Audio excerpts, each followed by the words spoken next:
Reduce reoffending. Yeah. My Lords, I rise in support of Amendment 15 that's in my name in this group.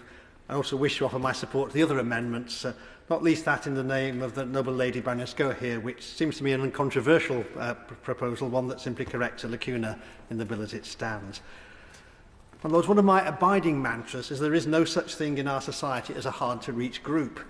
What we do have, and have all too often, are services which fail to make sufficient effort to ensure they reach all those they're intended to assist.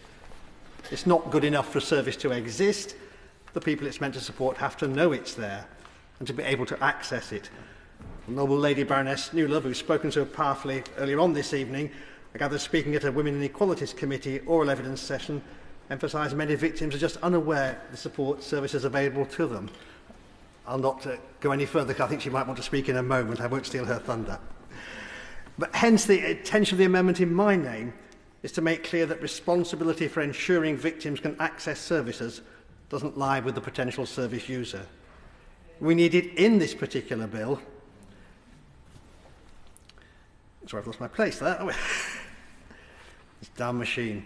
We need it in this particular bill because too many victims are simply not aware of what they ought to be able to look for help, or they can't access them in a format that meets their needs. Whereas in the other place, I gather the Minister claimed the duty on criminal justice agencies to use reasonable steps to make victims aware of the code would suffice. Yet signposting is much more than enabling someone to know a service exists.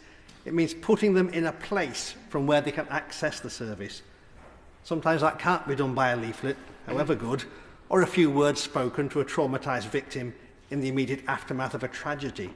It requires enduring engagement by service providers until the message can be heard. That may be some considerable time later. My Lords, the Women's Aid Survivors Handbook provides a clear example of what practical support should be included.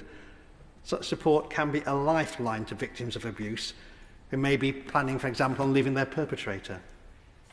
The ability to access thorough information on a full range of issues with easy-to-follow guidance is crucial.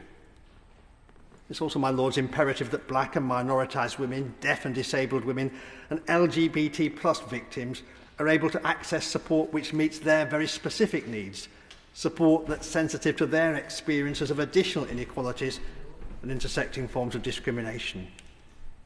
Victims should also be made aware of the range of helplines and online support, including the Women's Aid Live Chat helpline and other appropriate domestic abuse and violence against women and girls support. Simply being told there's a code won't bridge the gap between the victim and the service they need. So I hope the noble Lord, the Minister, will feel able to offer proposals to strengthen the signposting requirements in this bill ahead of report stage. But let me finish by recollecting that exactly a week ago in your Lordship's House we debated for a good hour and a half what makes for good signage and who's responsible for it.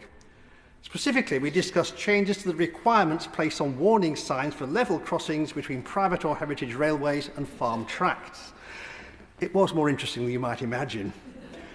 Surely, my Lords, if we can improve signage to help a farmer get his sheep across a railway track, we can properly sign victims to the services they need.